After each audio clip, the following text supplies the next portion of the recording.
অপরাধ আল্লাহ মাফ করেন না। একটা অপরাধের নাম শিরক।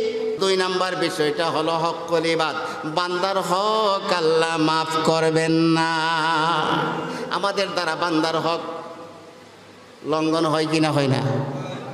ছেলে সন্তানের হক নষ্ট করতেছে, সন্তান মা বাবার হক নষ্ট করতেছে, ভাই ভাইয়ের হক নষ্ট করে, স্বামী স্ত্রীর হক নষ্ট করে, স্ত্রী স্বামীর হক নষ্ট করতেছে, প্রতিবেশী প্রতিবেশীর হক নষ্ট করতেছি।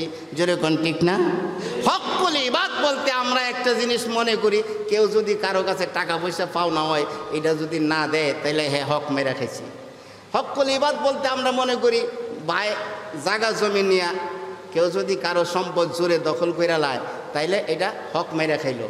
হক্কুল ইবাদ বলতে মনে করি আমরা বোনের যদি বাবার ওয়ারিসি অংশ যতটুকু সে প্রাপ্য এটা যদি না দেয় হক মেরে খাইল, এটা হক্কুল ইবাদ নষ্ট হইল। আসলে কিছু মাল টাকা পয়সা আর সম্পদের সাথেই হক্কুল ইবাদের সম্পর্ক না। হক্কুল ইবাদের সম্পর্কটা অনেক ব্যাপক। কথাবার্তার দ্বারাও একজন মানুষের হক আরেকজন নষ্ট করতে পারি কিনা? মুখের কথার দ্বারা আপনি একজন মানুষের গালি দিলেন, এতে তার হক নষ্ট হইল না? একজনরে তুচ্ছ তাচ্ছিল্য করে এহানত করে তার অপমানজনক আচরণ করলেন, তার হক নষ্ট করলেন। এমন ব্যবহার দ্বারা, কথার দ্বারা, আচরণের দ্বারা একজন মুসলমান আরেকজনের হক নষ্ট করতেছে। জোরে কোন ঠিক না? আর নিজেরা মনে করতেছে আমি পাক্কা ইমানদার। হায় হায় হায় হায়, হক্কুল ইবাদ মাফ করবেন না কে? আল্লাহ। জোরে বলেন কে? কিয়ামতের আদালত কায়েম হবে, হাসরের মাঠে আমল নামার হিসাব হবে কি হবে না? প্রত্যেকটা মানুষেরই আমলের হিসাব কেন হবে? আল্লাহ কি হিসাব নেওয়ার মুহতাজ নাকি? আল্লাহ তো সব জানেও। পৃথিবীর মানুষগুলি তো সমস্ত মানুষ 2 ভাগে বিভক্ত। একদল মানুষ জাহান্নামী, আরেকদল মানুষ জান্নাতি। কি কথা ঠিক না? ফারিকুম ফিস জান্নাতি ওয়া ফারিকুম ফিস সাঈর।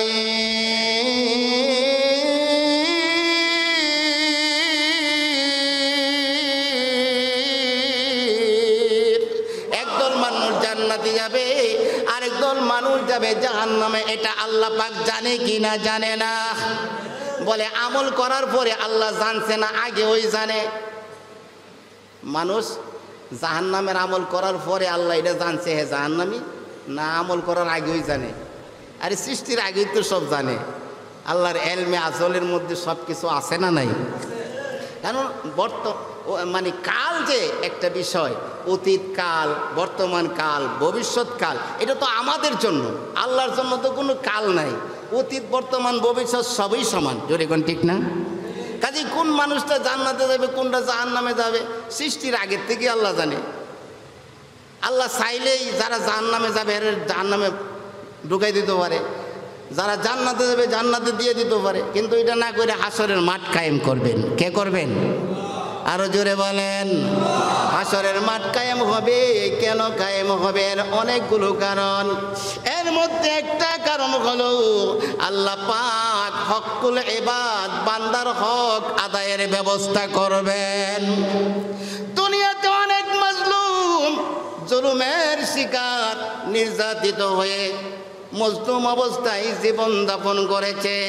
জালেমের মোকাবেলা করার শক্তি নাই, কারো কাছে বিচার দেওয়ার ব্যবস্থা নাই, বিচার দিলেও এটার মানে সুষ্ঠু বিচারের কোনো ব্যবস্থা নাই। এমন আছে না নাই? কত নিরপরাধ অসংখ্য মানুষ জেলের মধ্যে পড়ে বসতেছে। আর বড় বড় দাগি, বড় বড় কঠিন অপরাধী, দুর্নীতিবাজ, খুনি দিব্যে আরামে বাহিরে ঘোরাফেরা করতেছে। জোরে কোন ঠিক না? এরকম আছে। তো এই মজলুম মানুষগুলো না পারলো তার জালেমের মোকাবেলা করার শক্তি নাই, প্রতিবাদ করার শক্তি নাই, বিচার দেওয়ারও জায়গা নাই, বিচার দিলেও বিচার পাওয়ার ব্যবস্থা নাই।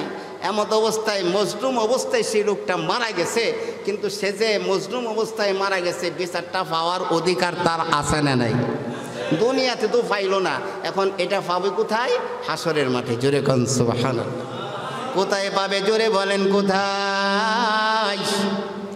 বান্দরা আমার, আল্লাহর নবী বিশ্ব নবী রাহমাতুল লিল আলামিন, তার বিবি আম্মা জান আয়েশা রাদিয়াল্লাহু তাআলা আনহা, উম্মাহাতুল মুমিনিন আম্মা জান আয়েশা রাদিয়াল্লাহু তাআলা আনহাকে নিয়া রাতের বেলা আমার নবী স্বামী স্ত্রী আনন্দ ঘন মুহূর্তে কথাবার্তা বলতেছেন।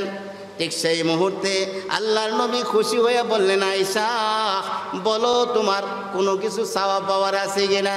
যদি এই মুহূর্তে চাইতে পারো, আমি নবী ঘোষণা করে দিলাম, যা চাইবা আমি নবী তোমাকে তা দিয়ে দিব। আম্মা জান আয়েশা বলেন, ইয়া রাসূলুল্লাহ, এত বড় একটা অফার আপনি আমাকে দিলেন, কিন্তু আমি কি চাইবো আমার তো জানা নাই, চাওয়ার মতোই যোগ্যতাও নাই। যদি চায়া আবার টইগা যাই, তাহলে আমার একটু সুযোগ দেন, আমি একটু চিন্তা ভাবনা করে দিই কি চাইতে পারি।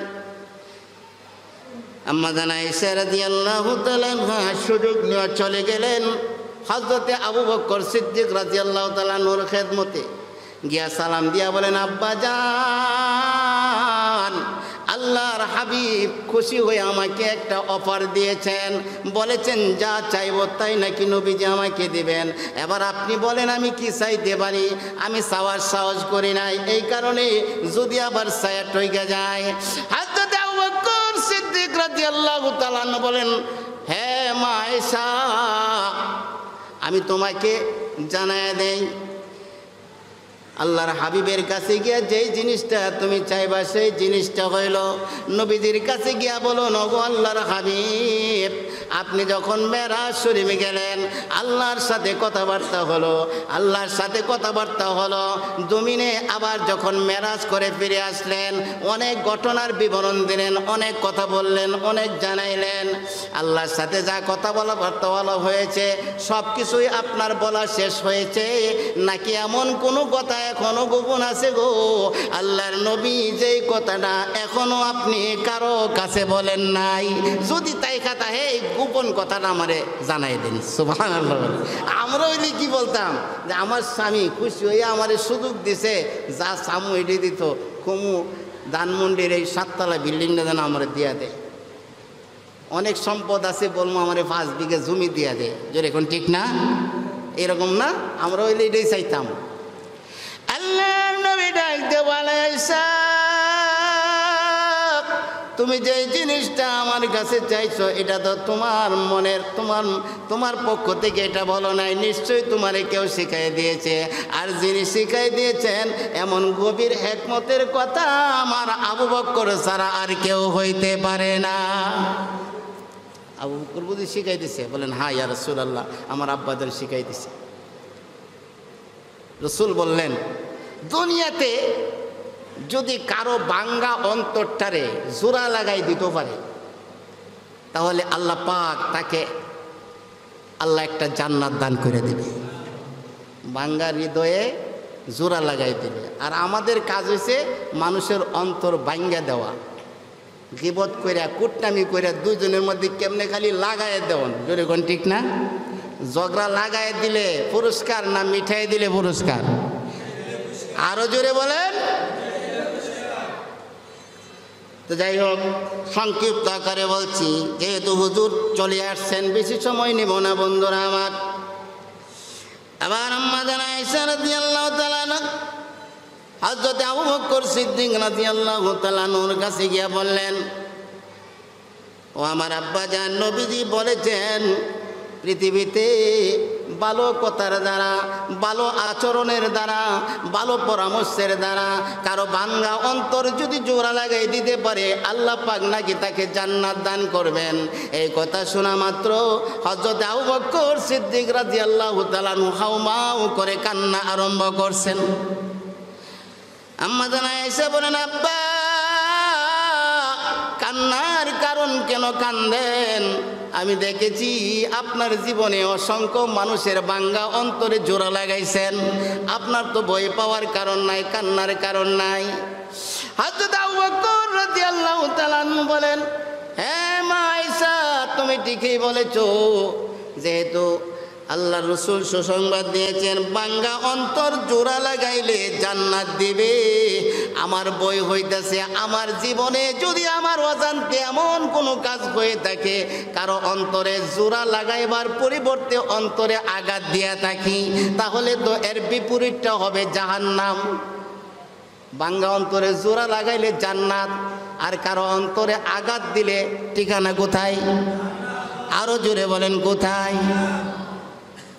আল্লাহর নবী বিশ্ব নবী রহমাতুল লিল আলামিন ইন্তেকালের আগে একদিন সাহাবায়ে কেরামকে লক্ষ্য করে বললেন, ও সাহাবীরা, আমি নবী তোমাদের সাথে চলাফেরা করতে যায় আমার কথার দ্বারা, আচরণের দ্বারা, ব্যবহারের দ্বারা যদি কারো অন্তরে কষ্ট দিয়ে থাকি, কারো কোনো হক মাইরা খাইয়া থাকি, কারো হক নষ্ট করে থাকি, মেহেরবানি করে আমি জীবিত থাকতে থাকতে আমার কাছ থেকে তোমরা প্রতিশোধ গ্রহণ করে নাও।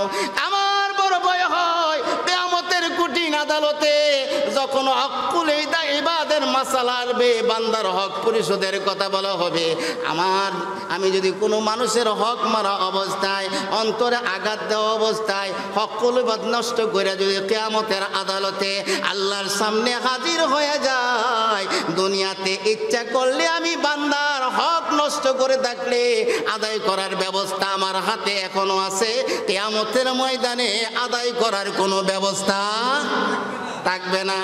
এই কারণে তোমাদের কারো কোনো হক যদি মাইরা থাকি, কারো অন্তরে কোনো কষ্ট দিয়ে থাকি, আমার কথার দ্বারা, আচরণের দ্বারা, আখলাকের দ্বারা, ব্যবহারের দ্বারা, মুআমালাতের দ্বারা, তাহলে তোমরা আমার কাছ থেকে প্রতিশোধ গ্রহণ করে নাও। চারটিখানি কথা বলছেন।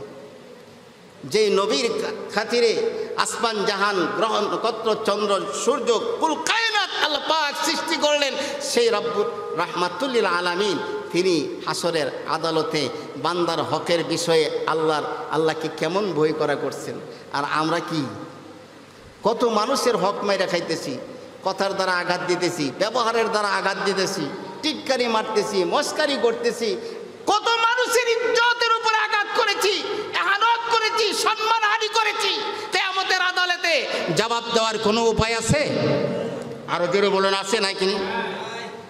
তাহলে এইটাও তো বান্দার হক। খালি টাকা মাইরা খাওয়ান না, খালি পয়সা মাইরা খাওয়ান, জায়গা জমি দূর করে খাওয়ান, এটা খালি হক করে বাদ নষ্ট করে না।